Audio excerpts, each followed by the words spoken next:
Welcome everybody to another rainy edition up here in NorCal of in the Umpires Clubhouse. He is Dale Scott writing down his notes and waving to us, and he Hello. is he is the one and only Jimmy Joyce. Jimmy's got his coffee, he's ready to go. We got a broadcast special today.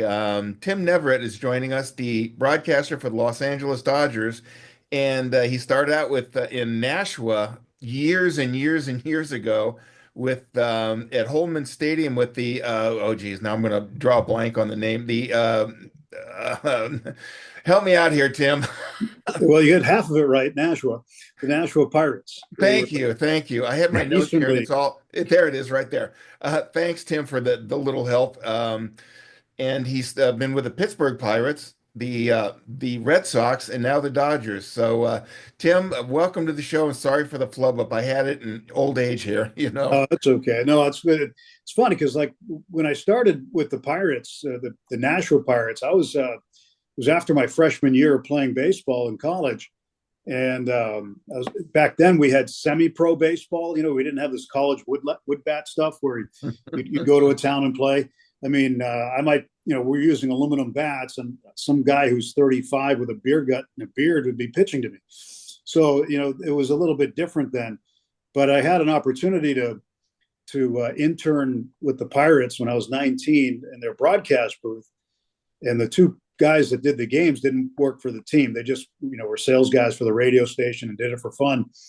And one guy had to be away one weekend, and the young guy said, "Hey, you want to try this? You want to do an inning?" Like, yeah, I'll do an inning. So I did an inning, and I didn't kill anybody, so it wasn't bad. So the next night he said, "You want to do two more innings?" I'm like, "Yeah." So by the 4th of July, those guys were off partying at the lake, and I was doing both ends of a doubleheader by myself. That's Funny how that goes. Yeah, that's quite a Hey, start to a career, a radio career. Just filling in. Hey, kid, you want to come in here? yeah, it's literally like that. Hey, you want to do an inning? Yeah, sure, why not? This is a common theme. I mean, this is a common theme with some of our other guests that we've had. And it's amazing that number 19, 18, 19 years old gets started in the business by accident, actually. And I think it's pretty cool. It's a great story for anybody's resume, obviously. So I think that's really neat, actually. Tim, had you thought about doing that? I mean, is this Yeah, something that I, interests you, or you just kind of just it just fell in your lap? no, I did. I wanted to broadcast, and for that same radio station when I was 18, they had me do reports from the let's see, what was it? I think it was the state baseball tournament up in Manchester, New Hampshire. And the only way we could get reports back was to find a phone. And so there's a stadium there called Gill Stadium, and I found the closest payphone before the game.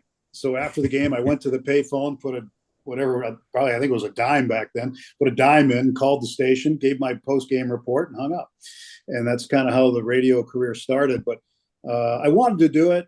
I went to school for communications, even though I played baseball, but our baseball coach in college used to tell us all the time. He'd say, "Not a single one of you is going to get to the big leagues unless it's as an announcer."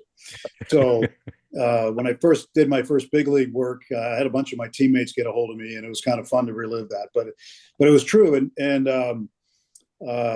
yeah, not a single one of us ever played past college at that particular program, You know, other that's than pretty other than semi-pro, like I did. that's pretty funny because that's exactly how I ended up in umpiring because my college coach said to me my very last game at Kent State University, he gave us our career foresight down the road, and he actually said to me, "I don't think you're going to go any farther than this, so maybe you better think about that umpire school thing." I said, "Okay, gotcha.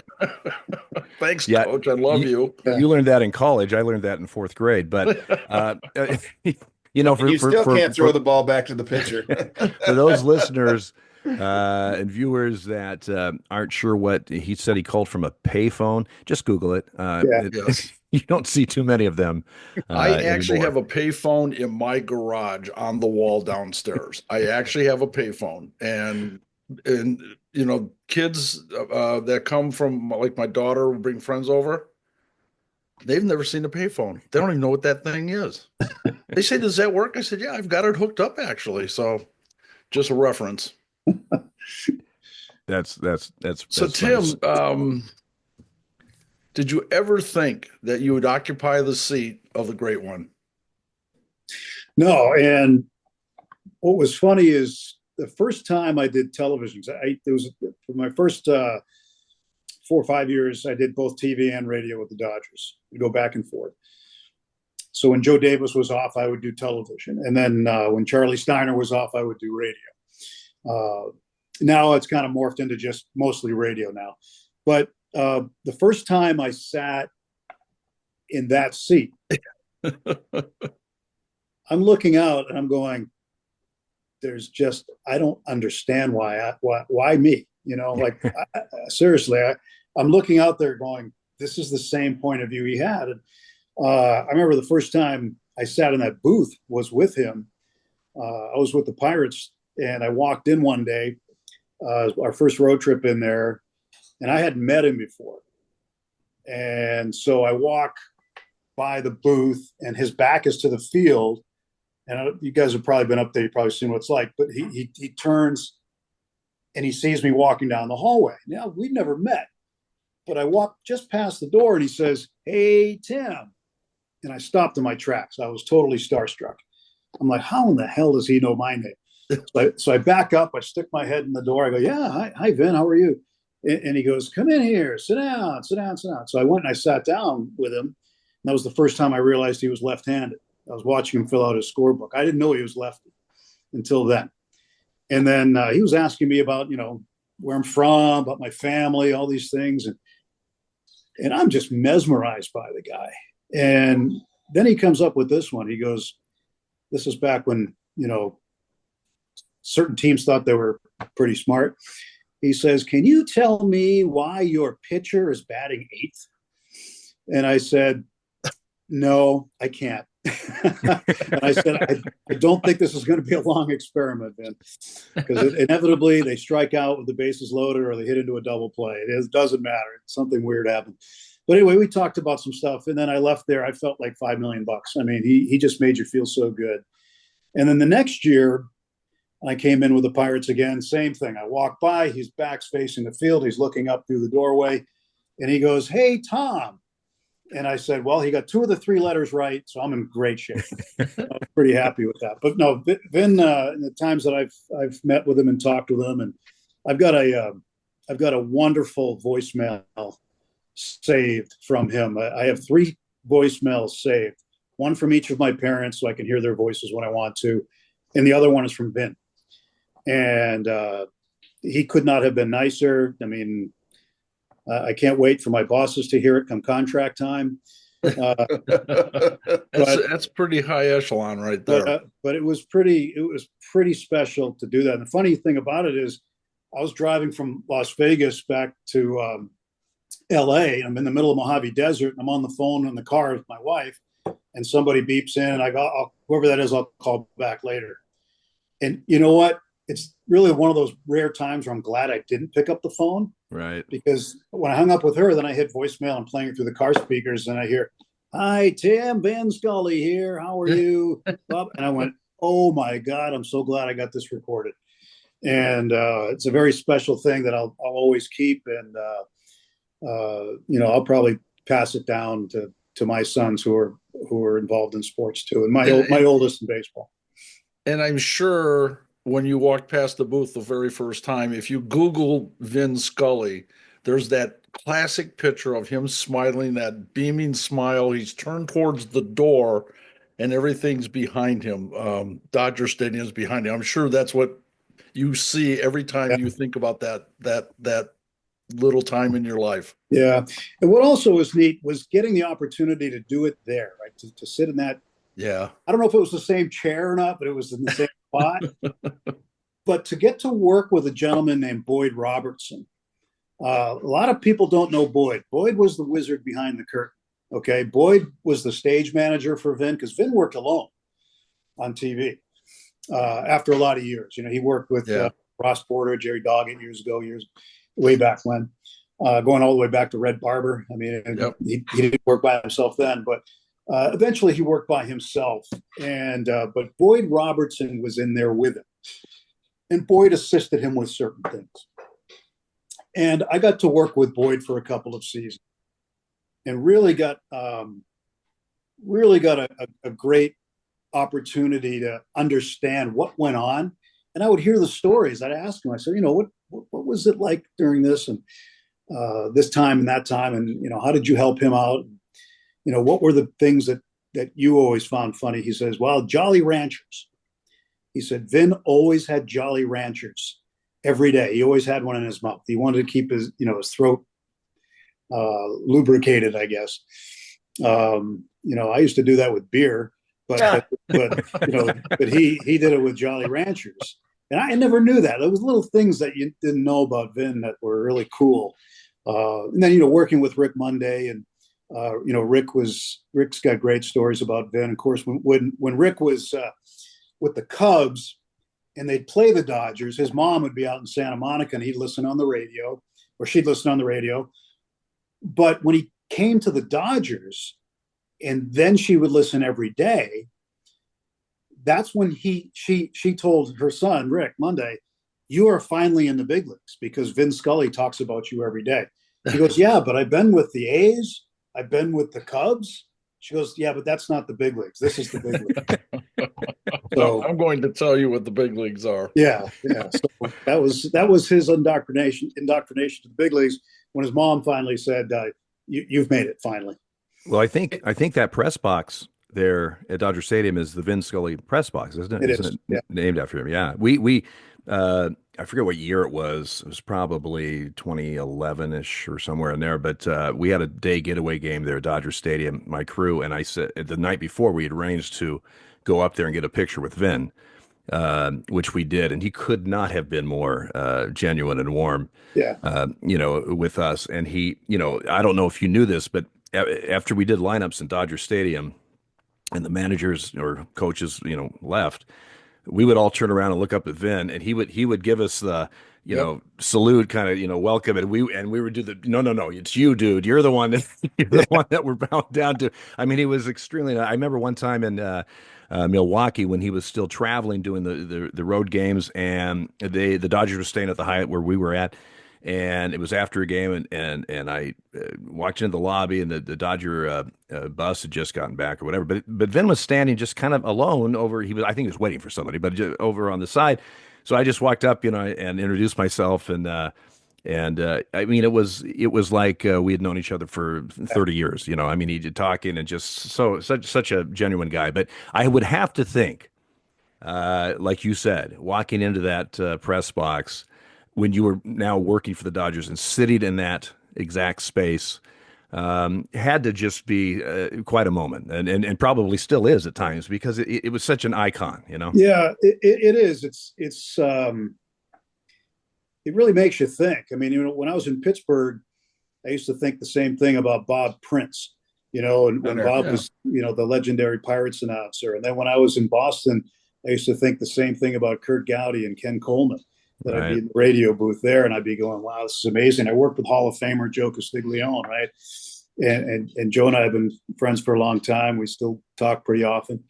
But to sit there with these guys and talk baseball with them all the time, and learn from them was great.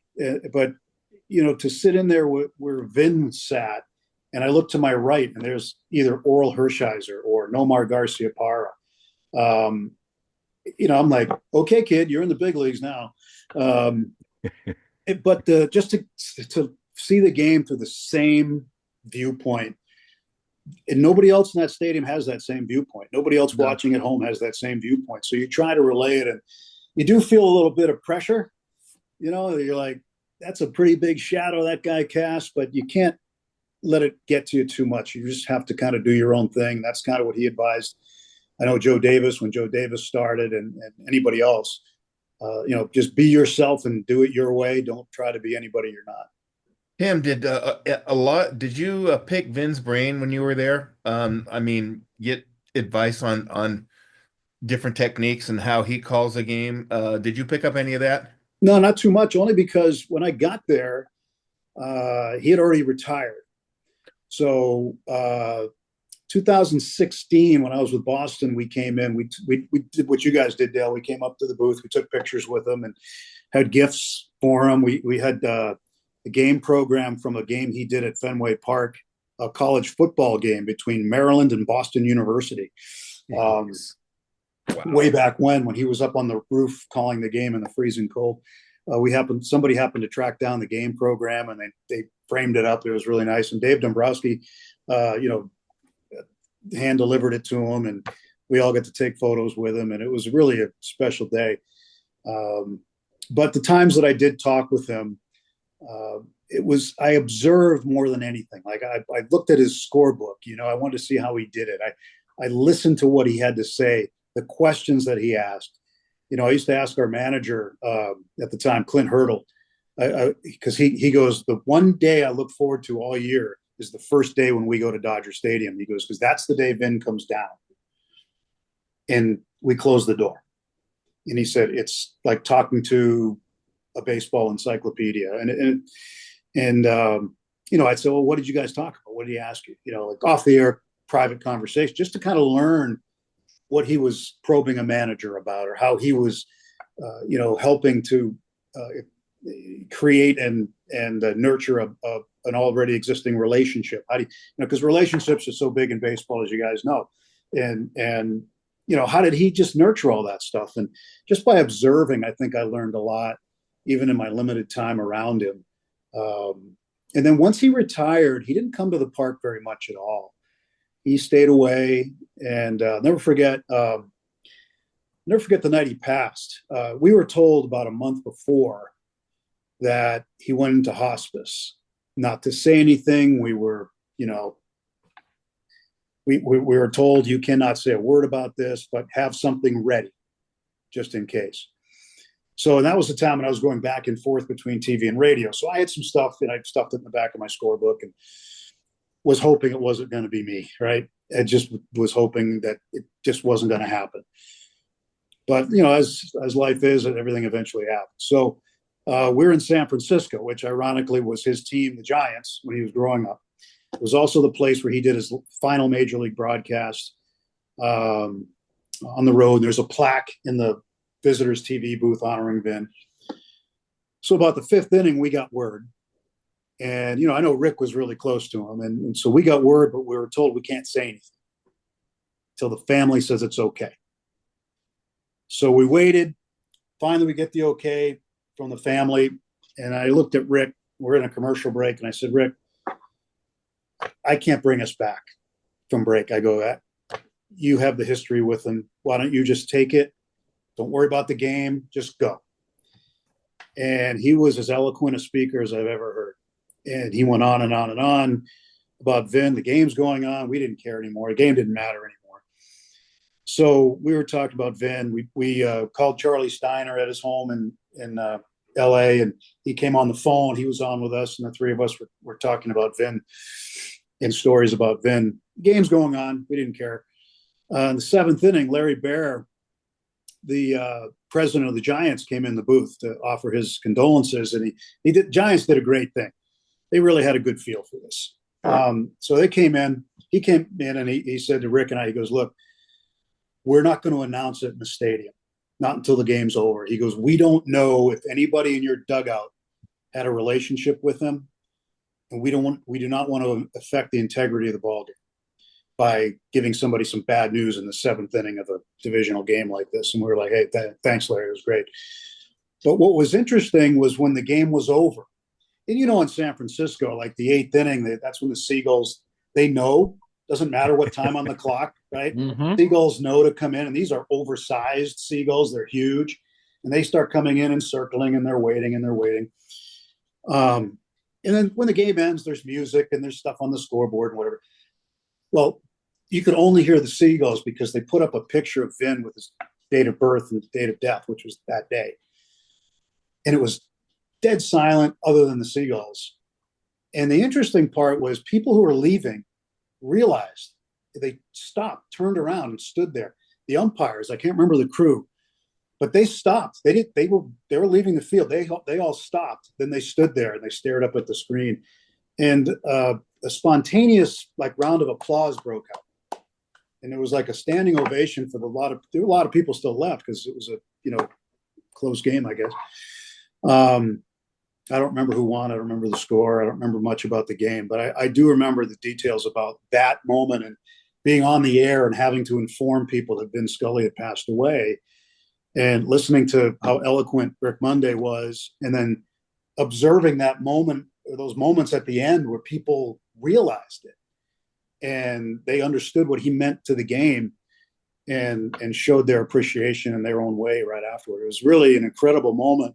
It was like one of those non-baseball playing moments I'll always remember, that, from a baseball game, that I'll always remember that. I'll never forget that. Well, it was in Montreal when Vin was there and Drysdale died, and he announced it. And I remember listening to the game, and he did it only the way Vin could, and it was eloquent, like you said, and your jaw dropped. You're like stunned. Don Drysdale is gone. Yeah. Boom, just like that. And I can only imagine what it was like on that. That must have been so surreal to see that in the fans. It's one of those moments you'll never forget. As a fan or as a broadcaster, it's like you're never going to forget this. Yeah. I'm gonna tell you guys this, right. I don't know how the other two feel, Bob and Dale.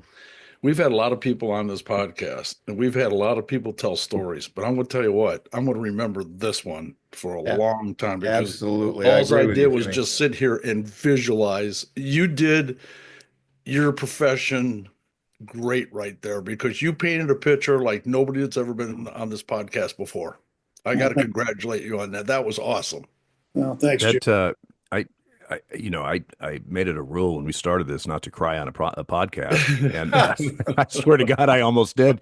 The way that was just described, and the irony or the beauty of it, in a way, is it was in San Francisco. It is their arch rival. It is their Vin's last broadcast was there. It was his team, growing. I mean, all these things that just make the moment even more intense. But that was unbelievable. And Bob, you were talking about Drysdale dying. Yeah, I know exactly where I was and the moment that happened. I was in Minnesota. I had my son. He was 10 years old with me on the trip. I was working with John Shulock, and we were sitting at the Mall of America in a bar. And John, we and I were sitting there having a couple beers. Jimmy was having a Coke, and I said, you know what? I'm going to take Jimmy down to the Field of Dreams gift shop, the baseball shop that had started at that time. And we're walking through, and in the case is a Don Drysdale baseball, $65. I went back to I didn't get it. We went back to the bar restaurant we were in, and all of a sudden it came over the broadcast that they were, ESPN, Don Drysdale died. And I looked at John Shulock and I said, John, we got to go back to the Field of Dream store and buy that baseball, because it's $65 right now. Tomorrow it's going to be $125. And I know, but where you are at certain places, and that's, like Tim was just saying, there are moments in your life that you know exactly what you're doing and where you were. And I know you were working at the time, Tim, but that's still something obviously, I'm glad you told us that story, because we don't get many stories like that. And that was beautiful. So, well, we had. I can tell you, I got umpire stories too. They're good. I don't care about those. Yes, we do. We had Bob Costas on too a few weeks ago, and Bob was great. Yeah. Bob even admitted, he goes, Vin is up here on the Mount Rushmore of broadcasters, and then there's everybody else. And I told him, I said, Bob, you're below Vin. You're right there with him. I mean, Bob can tell stories like Vin. He makes you feel like you're right there. But growing up in Southern California, I was a transistor radio kid of the '60s. Vinny painted a picture like no one else. I mean, Right. you could visualize, even as a kid, you can picture being at Dodger Stadium, because he painted that, the mountain, the San Gabriel Mountains, the sunset, the green grass, the whole. And as a kid, you're like, wow. And then you see Dodger Stadium. Yeah, exactly. But here's one thing. You asked me about learning something from him. I did learn something from him that I employ to this day, and that is If somebody hasn't given up a hit after 6 innings, I'm going to say it. We have a policy around the Dodgers. We follow Vinny. We'll talk about no hitters. I know there have been crews, which I think is silly around baseball, that that's for the dugout, that's for the fans. You're going to jinx it if you say anything. But I've had many times where a guy's gone into the seventh inning with no hits, and then boom, base hit, and then social media turns it around on me, and it's my fault. Right. Yeah, you threw that slider that didn't break, right? Yeah. So one night we're in Pittsburgh. We're in Pittsburgh. If it makes you feel any better, Tim, I don't talk about it either. So yeah, well, I get it. I know, but we're in we're in Pittsburgh one night. I know. I mean, I was never going to bring that up, Jim. But anyway, you can talk all you want about it. Water under the bridge. Hey, so we're in Pittsburgh one night. We got a left-handed kid from New Hampshire, by the way, pitching by the name of Jeff Locke, and he's got a no-hitter going through 6. So the producer tells me, I'm doing TV this night. The producer tells me, hey, don't say anything coming back. We're going to do a little montage, and then I'll tell you when to go. I go, okay. So they do this little, throwing him strikeout here, strikeout there. Then they show the 0 in the hit column on the scoreboard out in left field, and they zoom out. And then just as they finish all their television artistry, which took too long, he's throwing his next pitch. So they cut the camera, throws the next pitch, ground ball up the middle. I hadn't said a word. And this is when Twitter was like just starting and blowing up. And that night we had maybe 4,000 people in Pittsburgh calling for my head. Like, I control the cameras. So, it's like, hey, what are you going to do? We had, I don't know if one of you guys might have been on this crew or not, but we had the Max Scherzer near perfect game in DC, where Jose Tabata with 2 outs in the 9th, and Scherzer's got a perfecto going, and he just come off a game against Milwaukee, his previous start, where he pitched a 1-hitter and faced 28 guys. So he's got a perfect game going. So Clint Hurdle sends up a pinch hitter. We had a switch hitter in the dugout, and he told him to go up, and he goes, I'm not going to face this guy right now, lefty. So we had one right-handed guy left, Jose Tabata. He goes up there, big old elbow pad on, leans in, end of the perfect game. He didn't get brought back to first. I thought he was going to get brought back to the plate, but he didn't. He sent him down to first. Josh Harrison's up next, pops up. So it's a no-hitter, but it was a no-hitter. You felt like you needed a shower afterward because it should have been a perfecto. But it was Scherzer. So Scherzer comes to the Dodgers a few years later, and I'm talking to him on the field, and he remembered like every pitch. Oh, yeah. And every out. And I'm wondering, too, like, our umpires the same way. Do you guys remember every pitch of the big games, every out? I mean, baseball people are funny that way. You talk to managers. I used to work with Dick Williams years ago, and Dick remembered everything. You talked about the 72 A's or the Expos or the Mariners or whatever. He knew innings, counts, outs. And I've always found that fascinating about people who are involved in the game. Did Dick Williams mention that he was my first argument? No, I didn't know that. I don't know if he remembered. I sure do. Did you run into No, him? I did not throw him out. It was a whacker at first in Seattle, as a matter of fact, and he came out and said something. And I said, "What do you think this is? A day at the beach?" I mean, this is Dave Phillips was my crew chief, and he thought it was the greatest line he's ever heard. It's like I was just treading water, trying to make sure I didn't do anything stupid. But yeah, we all did that because Dick Williams. I mean, he was one of those names, and same thing with me, barking at me from the dugout in Seattle, and I did the enormous mistake of going like this to him. Oh, and no. he went, oh no. And, we're kind of some of us are anal like that. We can tell you were talking about remembering each pitch, though. I mean, there's certainly in big games that I don't know if I'm speaking for Jimmy, but I remember key pitches. I don't remember every pitch, but I remember key pitches. The 3-2 strikeout, or the called third strike, or the whatever that just kind of resonate, and it's.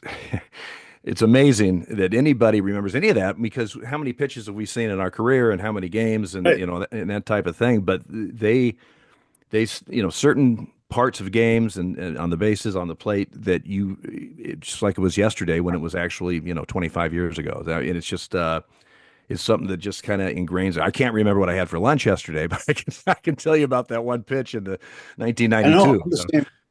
Yeah. It's I mean, it's kind of funny, Tim. I, I'm sure it happens with you, and I'm sure Bob and Dale. But when a name comes up, somebody will say something, a name, uh, Jose Canseco. He was my first guy I called out on strikes to end my very first major league game in Oakland. And I can remember the pitch like it happened yesterday. But that's what jogs the memories. I'm sure you're the same way. I mean, I can tell that by just talking about Vin. So, what as you were going through the ranks, was there that one moment that elevated you above the rest where you knew that this was going to be it? This was going to be your calling? Was there any particular place or uh, is it that's hard to, just yeah, it's hard to pinpoint because I spent 10 years in the Pacific Coast League. ooh, So, so nice. so if there was a big moment there, no one ever saw it or heard it. I think my big moment there was we had a 7-inning no-hitter by a guy named Lindsey Galeen, who nobody ever remembers. I remember certain things like we had Rob Deere with us for a while. I was in Vegas. We both know Rob Deere. Yeah. So that was a story in itself, right? So we had Rob Deere, who either hit the ball 5 miles or struck out. So we're playing in a playoff game in Phoenix against the Firebirds, and he hit a home run. And there was something in left field there at Scottsdale Stadium. I'm trying to remember where it was, but he hit it way past it, and it might still be going today. That's one of the hardest balls I've ever seen. Berm was out. That was the berm that was right there on Van Buren Boulevard, right there. Right. And it had the palm trees and everything. Yes. Way over that. Yeah. It was way over that. And, you remember things like in the minor leagues, you're like, hey, this is really cool. Like, days when Greg Nettles would come in and be a scout. You get to meet Greg Nettles or Pete Rose wasn't supposed to be at a ballpark, but we had that little booth behind us. And he would sneak up there when his kid was playing for Indianapolis, and they'd let him. You'd meet these great baseball people that would come in, because we were affiliated with the Padres for a while, then the Dodgers. So we got to meet all these people. Right? It was great. And those were fun times. But I think, when I tell people who my broadcasting partners were in AAA, they don't believe me, right? So we would do television maybe 12 to 20 games a year, and sometimes we do it on the road. And so I would travel with Dick Williams doing AAA games in Vegas because he lived in Vegas and was friends with the people, who ran the ball club. So he would do it. We had Jerry Royce, right? Who I happened to talk to him on the phone the other day about something else. I've known Jerry for years. And Marty Barrett, the old infielder, right? Yeah. So those were my broadcast partners in AAA. So was Marty Barrett we're the on professor? No, that was Maddox, wasn't it? The professor? Well, yeah, they called him, but Marty Barrett was on the same level. Marty Barrett always had. Clemens used to. Yeah, he called him the computer, or he called him Bubble, or whatever his nickname was. But he always had something to say. Yeah. Oh, well, he was ABS before ABS was around. I think he was. He was right down. We're going down to Tucson one time, and we flew separate from the team because we were just going in doing one game and coming out. Jerry Royster was our manager down there. It was very funny. And so I'm flying in with Marty and Dick Williams, the three of us, and we're on the little tram or whatever at the airport. And Marty likes to stir it up. And Dick's got his World Series ring on from the A's. And so he notices some guy looking at it. And so Marty goes, hey, you ever seen a World Series ring before? Dick's like, oh, come on. He goes, yeah, look at this. Do you know who Dick Williams is? I mean, he had a great way of embarrassing Dick. But that was Marty. Marty was so fun. But I learned from these guys, a lot of stuff about the game. Like when I sat next to Dick, it was kind of like going to the University of Baseball. It really was. Just listening to him analyze a play. It's like he'd talk about good outs versus bad outs and all these other things. And I was like, I never really thought of it that way. And then I'd start asking him a lot of questions off the air, like, about decision making and how soon do you make it as a manager? What are the 3 or 5 things you're thinking about ahead of time? And I learned a ton from him. And that really helped me later in broadcasting. But I think, probably, the aha stuff probably came to me maybe when I got a chance to do some fill-in work in Colorado for the Rockies. And I said to myself, you know what? I really want to do this. Yeah. And got the full-time opportunity a year later with the Pittsburgh Pirates, and it's taken off from there. It's funny you mentioned Rob Deere. One night we were in Old County Stadium in Milwaukee. He's in right field, and it's a kind of a pop up toward the line, and he's just full deer, man. He's going after it, and he's just short, and he kind of stumbles, and he goes rolling, and it's just a hell of a dismount. And half inning, as he's running out, he said, "Well, they've been saying it for years. There's nothing runs like a deer, It's like, Tim, when you were in Boston, were you starstruck by Ted Williams and Yaz, players like that? Were you like, wow, these? I'm talking with Ted Williams. Did that ever go through your mind? Because I know you were with the Red Sox for a few years. I got to meet Ted when I was a kid. Oh, wow. He was already gone by the time I got to the Red Sox, but that's true, I got to meet him as a kid. They used to have a baseball dinner. They still do. I think every winter they have a baseball dinner up in Manchester. They have some key speakers. And one year Ted was there.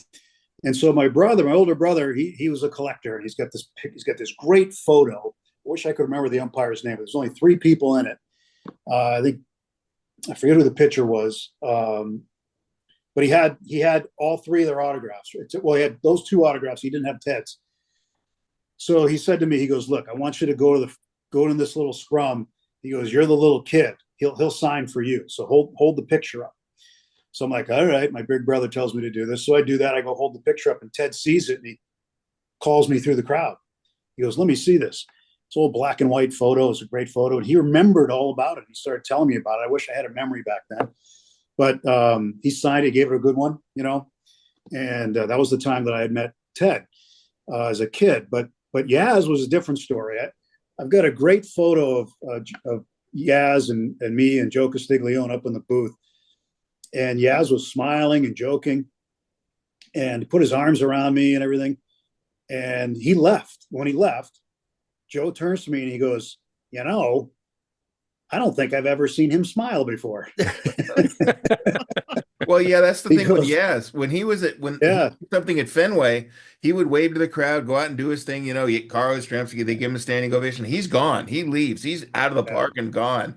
And they had him up in the booth one night with Jerry and Orsillo, and Jerry goes something like, "I don't know how long Yaz will be here, but he was in there for like 2 minutes and he was gone." He doesn't. Yeah. He's just that guy. He doesn't like. He's had the publicity. He doesn't like. He'd rather be fishing. Yeah, he would be. I had a great private moment with him down in Fort Myers at JetBlue Park, though. I don't know what was going on. I was in the third base dugout. I was with Jerry Remy and Dwight Evans, and we're talking. And then here comes Yaz. Now, here I'm a kid who grew up in New England, and I'm sitting here by myself with Remy, Evans, and Yaz, and we're just having a conversation. Then, it dawned on me for a second. I'm like, I'm having a conversation with these 3 guys I grew up watching and idolizing, and I'm just in the middle of their conversation. Like, what the hell am I doing here? And so I after a minute or two, I said, "You know what? I'm thinking okay, look at this picture. What doesn't belong?" And I said, I excused myself. I said, "I'll see you guys later on."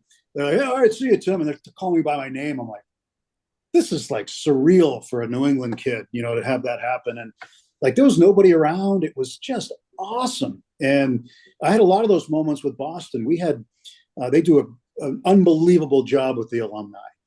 And one time at our winter thing we had at Foxwoods Casino, I got to MC the panel discussion we had with the '86 Red Sox. So here I am. I'm with Marty Barrett. I'm with Roger Clemens, Wade Boggs, Bruce Hurst, Jim Rice. I might be missing somebody, but anyway, I'm in there with all these guys. '86 Red Sox. That was in my wheelhouse. I was in college then. I was living 3 blocks from Fenway at that time. We went all the time. I knew all these guys. And I'm sitting here moderating this thing in front of a packed house. And I didn't even need to prepare any questions. I really didn't. I was just going off the top of my head because I remembered all these things about it, and I remembered my experiences, and I remembered everything. Like, I mean, Evans on the first pitch of the season in '86 in Detroit, hitting a home run, the very first pitch, and I'm like, okay, well, this is going to be a great season, and it turned out to be one of the more remarkable seasons, and we had one of the more remarkable World Series in baseball in '86 between the Red Sox and Mets. Well, the thing about Dewey is Dewey had the second best arm I've ever seen. I mean, that thing was lethal. Ichiro was great, but Dewey was deadly. He didn't miss. And the best arm I ever saw was Clemente. Jimmy, Yeah. did you guys ever get in awe of a player making a throw like Ichiro or Dewey made? Did you guys just stand there and go, "Wow, Bo I don't believe Jackson. that"? Bo Jackson threw a rope, and also I've seen. I was on the field with Ichiro would from right field would just third base. It's just like, how did that happen? When I It's would like go supernatural. It's Yeah. you when know.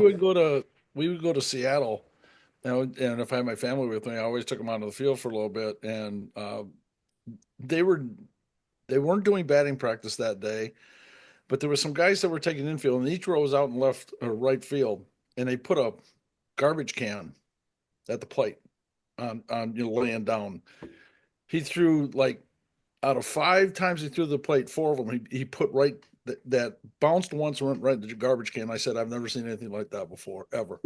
I mean, it was amazing. But the the Ted Williams thing, I know exactly how you mean, Tim, because I actually got to introduce my dad to Ted Williams. My dad was from Toledo, Ohio, never left, but he was a huge Boston Red Sox fan, and Ted Williams by far was his idol. He had a 1939 rookie card of Ted Williams, as a matter of fact. That's Wow. disappeared. I don't know where it went, but I introduced my dad to him one time in spring training, and Ted was not with the Red Sox per se at that time. Like I met him when he was still working for the Red Sox, and he would dress in the uniform and stuff. That was amazing. And when I forget who I knew to get my dad around the corner. So it's kind of like you were saying, the kid thing. Well, this was the old man thing, and when my dad was introduced to Ted Williams, he forgot I existed.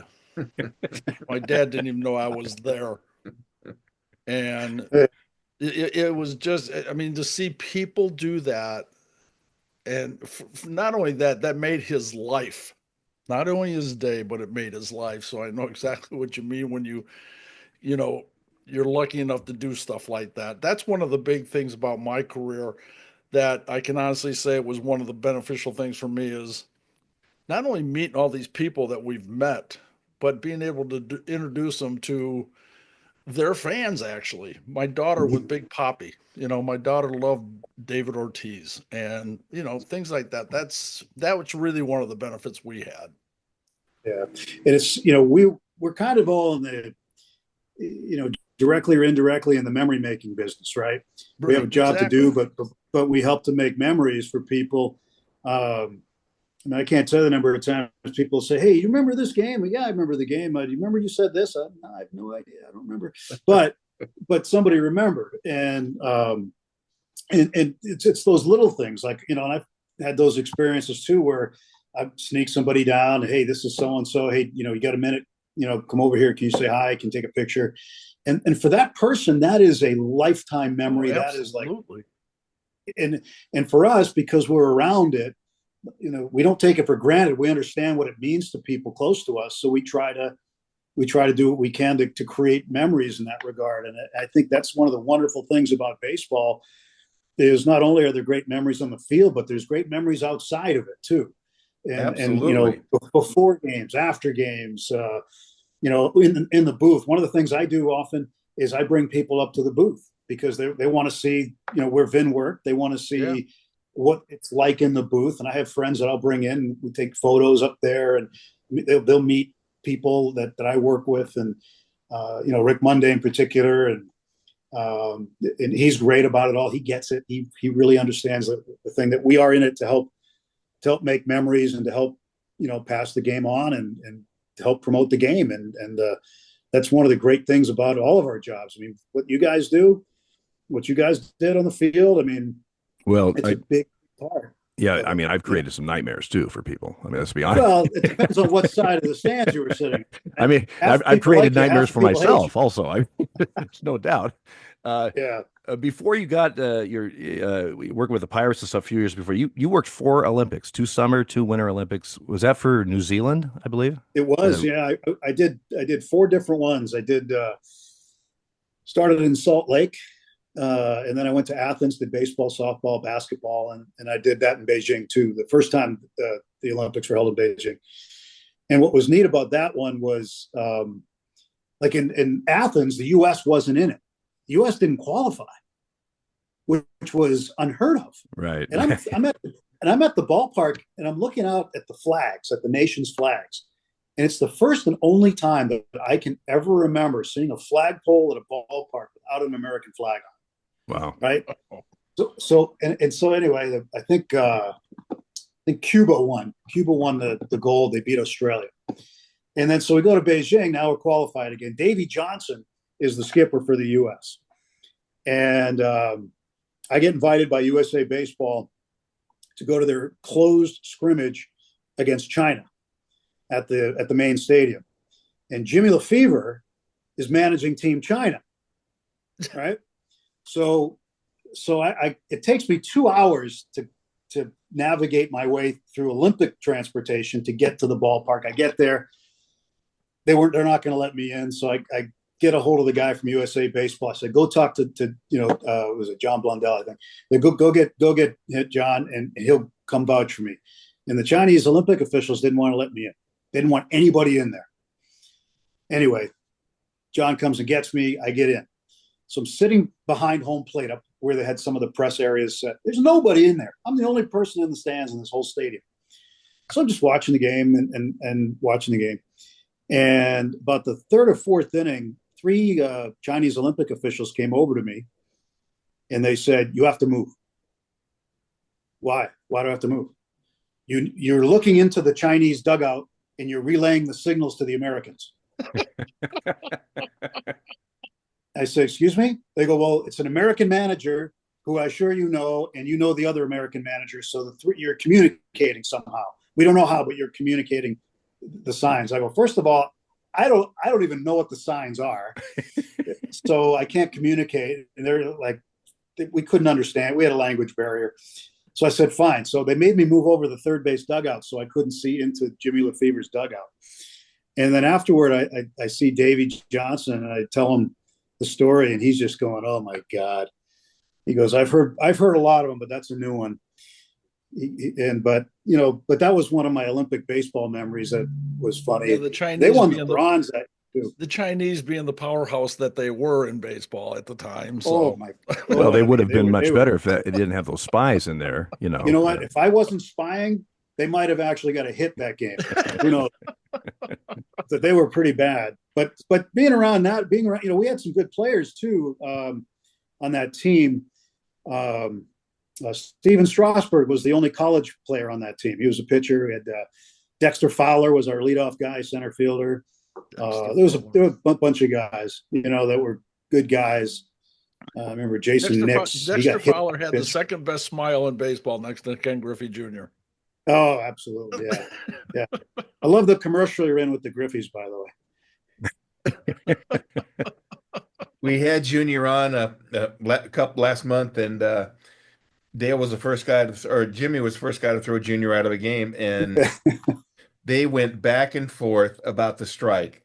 Junior's like, "Jimmy, it was a ball," and Jimmy "Damn it, it was a strike," and they're going through the whole broadcast back and forth, and it's hilarious. And and he had the smile, that giant smile of his. "Jimmy, it was a ball." And you know who the manager was? He was the Chinese manager.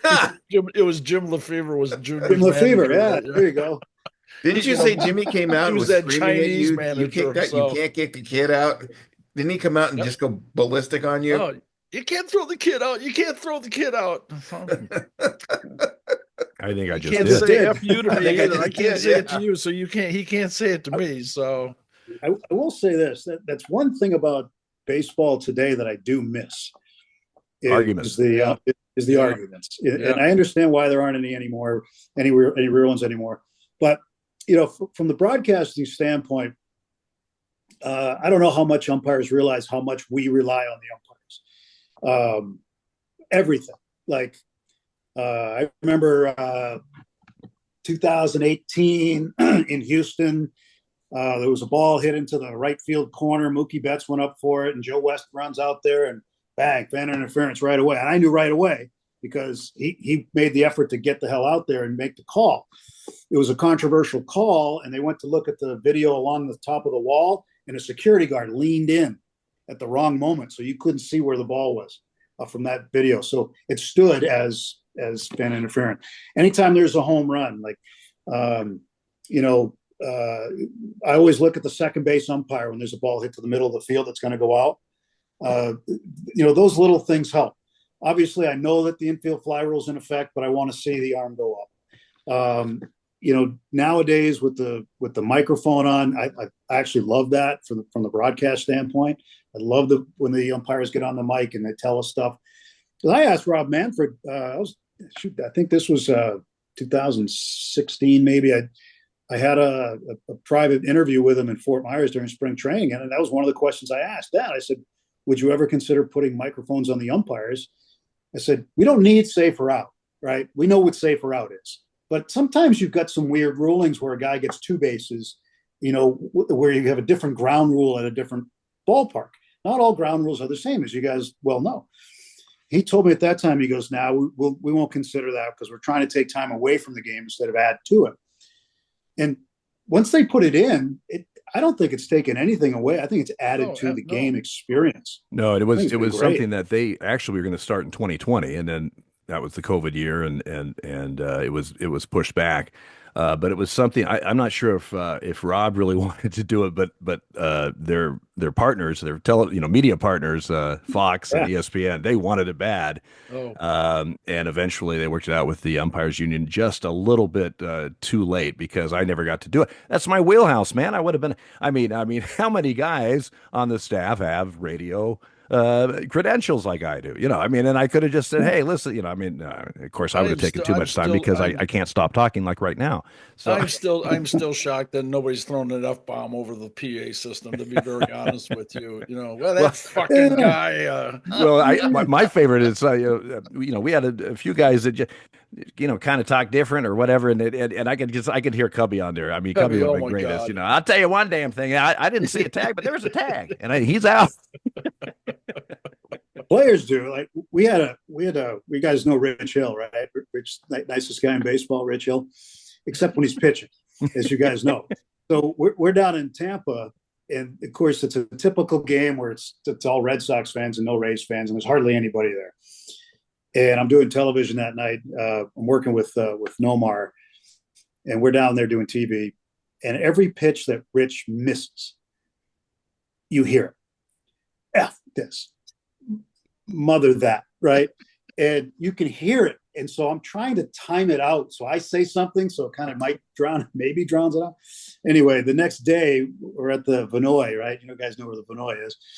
So we're at the Vinoy in St. Pete, and I'm in the hotel lobby, and Rich comes up to me and he goes, "I'm so sorry about last night." He goes, "I know you heard every word." He goes, "You can't help it in that building." I said, "Rich, what are you going to do? It's live TV." I said, we can't control it. I'm like you, Tim. I'm all in favor of more replay because it's done instantaneous now. I wish I had replay back in 2010, but the thing about it is that the sounds of the game they are making more eloquent now and stuff like that. I was mic'd during the 2013 World Series, and Mr. D'Angelo ran the sports place right across the street from Fenway Park. Twins Sports. Yeah. Twin Sports, the Yawkey Way store. Yeah. And he had seats there. He used to run around with Ted Williams and stuff. That was his wingman. And I walked up and I always gave him a baseball. And this is the World Series, and I never even thought about it. My mic was hot, and I'm standing there, and I hand him a baseball, and he always gave it to a kid sitting around the area. And I'm all in favor of that. I really am. And as a matter of fact, I'm in favor of I wish there were more arguments because as umpires, I'm not going to say we looked for them, but we enjoyed them. Mhm. I mean, there were some that you wish you never had, but you know what? It was part of the game. I'm sorry, it's sorely missed as far as I'm concerned. Well, Yeah, I agree. it's a show. Right. You guys know, like Dale has said, when Lou was kicking all that dirt and you were counting, he's putting on a show. Junior's in the outfield with his glove and they're laughing. Yes. They're putting on a show, and they're trying to fire up the team, but in this meantime, they're getting the crowd fired up. Especially if it's a home game, like wherever it is, Fenway Park, Yankee Stadium, Billy Martin going nuts. The crowd gets into it, and that is missed from the game. I agree with you, Jimmy. I wish there was more of that because it was entertaining. You knew it Yeah. was going to happen. I mean, And it was kind of broke the game up a little bit. You know what I mean? before we had the microphones on and stuff like that, there were field microphones all over the place on the sidelines and stuff like that. And I got a call from Marty Springstead, our God rest his soul, one of our main supervisor, and he said, he goes, Joycey, did you let an F-bomb go over on the foul territory in St. Louis? I said, yeah, that was probably me, Marty. I apologize. And he says, well, Dr. Brown, or I forget who it was, Gene Buddick was probably the American League president at the time. He said, well, he wants to fine you $25. I got it rescinded, so you owe me two cocktails at PJ Clark's. And I said, we're in. Okay, good deal. Good deal. But I know miss we're that kind of we're stuff. running I really do miss that. Yeah. running short on time. I can't let this go, Tim, without you wrote the book COVID Curveball, which was about the 2020 season and all the restrictions and all traveling and doing all that. Of course, the Dodgers won the World Series that year. And I looked it up, and I haven't read your book, but I bet it's extremely interesting because that was such a goofy year, not only on the field with nobody in the stands and that whole thing. Crazy. Yeah. Umpires said during that season, I mean, they could hear every single thing said in the dugout, because there's no noise, and it was like, okay, I can't. That wasn't directed at me. I can't, because you could just hear everything. But I had to look it up, and I looked up on Amazon. You're for baseball bios, you're ranked at 196. I'm 394, so you're kicking my rear on that one. Oh, And all right. on just books about baseball, Didn't think it you're was still on 459. I'm 946 for crying out loud. So you're although I gotta say, with when people rate it up to 5 stars, you're a 4.4. I'm a 4.6. So I got that going for me. Oh, good. Of course, I go on there about every other week and rate myself. So, but whatever. I did do a part on the umpires in there too. Alfonso Marquez crew. Yeah. One thing that they would do that was really cool was they would look up at Jaime Jarrín, the Hall of Famer in the Spanish booth, and same thing, lineup card exchange, and then they look up there and they'd be tipping their caps to him. The Spanish version of Vin Scully. Yes, yeah. I was just with him. Cool, I sat with him yesterday at our ring ceremony, and he's the greatest. He is so cool. But Alfonso's crew was doing that, and I thought that was so classy to do that. Like, who's not going to notice it? Because there's only like 12 people in this building, other than people playing on the field, right?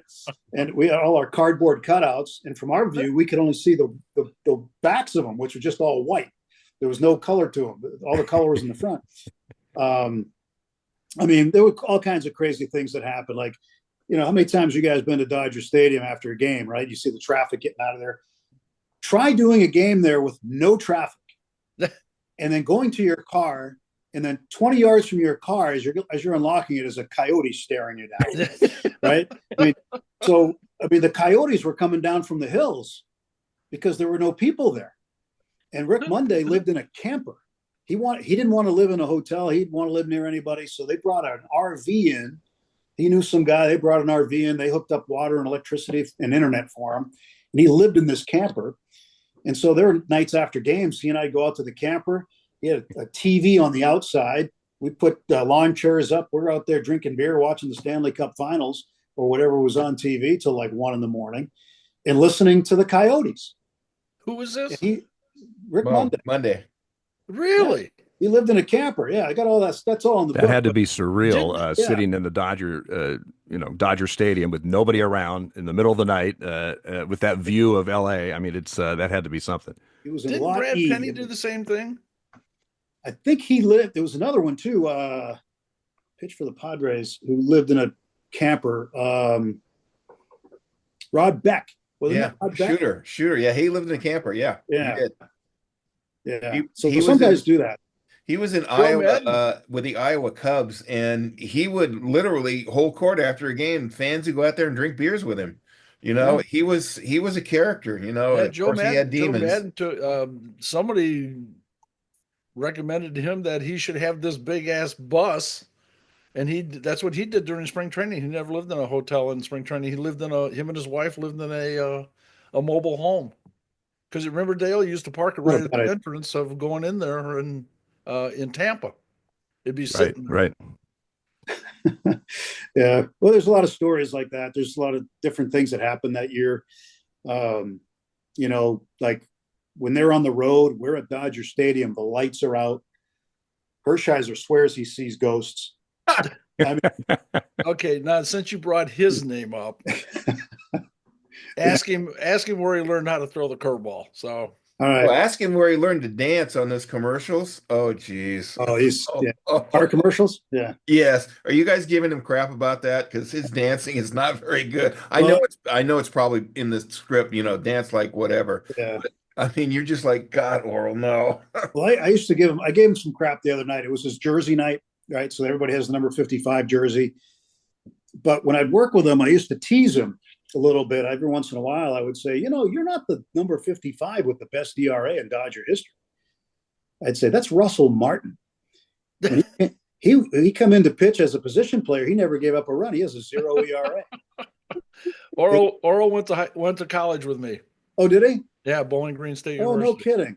Yeah, No kidding. And you taught him how to throw a curveball. I didn't say that. I'll ask, You I'll implied ask that. him. Maybe it's implied, but I didn't say it. Yeah. Jimmy, he taught you how to throw a curveball, right? Or a slider. No, no. Uh, He was a freshman. I was a senior. big man on campus, huh? Big time. Well, you saw who the new Bowling Green football coach is. No, I did not. The running back that used to be with the Oilers. Oh God. Or the Titans. Eddie George. Really? Ah, I Yeah. did not know that. Yeah. I Ohio State guy. Yeah. haven't been up on that one lately. It must. I know we're about done here, We but are- I got we to have to- ask we have about. to. I got to ask about Charlie Steiner. I mean, he's got to be a treat to work with. I mean, the guy. I don't know him very well. I saw him a few times when we had the Dodgers and just in passing and a quick conversation. But he cracked me up a few times. Yeah. What a character he is. He's got a lot of good one-liners.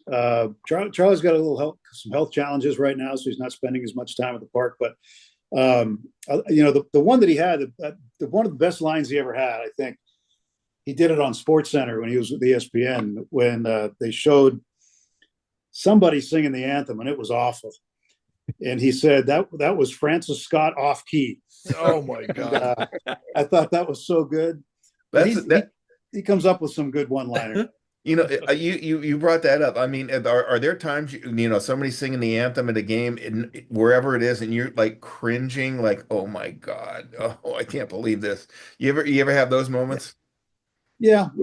Like we'll look at each other and go like that or something. Rick tells Stand a there story. with your hat over your heart for 4.5 minutes when somebody keeps going and going and going. Well, you got to play. fake it. Yeah. But Monday tells a story. I want to say it was John Shelby he played with, and he said he used to say it after every anthem, like no matter if it was good or bad, he'd turn and go, brutal. That was brutal. It didn't matter if it was Pavarotti or whoever. So T-Bone. no, but we get some pretty good ones in LA. We're pretty lucky. We get some pretty good anthem singers. Well, as like Dale said, we are up against it, and we want to thank Tim Neverett for coming on and sharing some Dodger stories about everybody, including the late, great, one and only Vince Scully.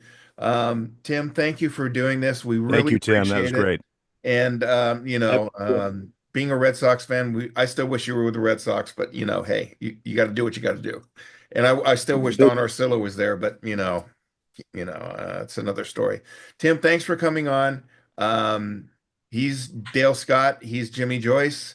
I'm Bob Busser. And always remember, take the road to the left. You never know what you'll find. Thank you, everybody. And subscribe. And subscribe. Thank you, Dale.